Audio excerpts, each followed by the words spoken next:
Here's how you can escape the tax system forever. You take loans against the assets that you have that are hard or liquid. An example of that would be stocks. Another example of that would be real estate. These are things that banks understand well. Real estate, for example, you can loan up to 80% of the value and they'll give you a loan for that. For stocks, they'll usually loan up to 50 to 60%. It's called margin lending here in Australia.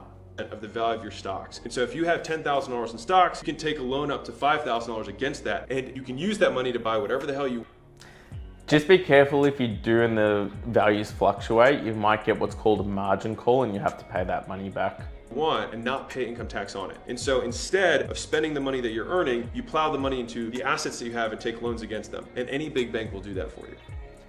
So it works in the US, but in Australia, there's a few nuance points. We can set up structures where you can funnel money into those assets, but then if you do borrow against them and take that money out, there are different provisions which will stop you from being able to use it for whatever you want.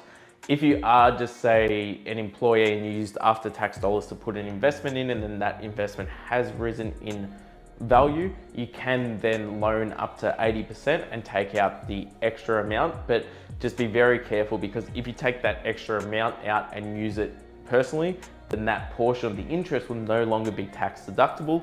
But this can be a really, really good strategy. If you do then unlock that extra equity, you borrow up to that 80%, and then you purchase another investment property for investment purposes, then all the interest is tax deductible and you can keep growing your wealth without paying capital gains tax along the way.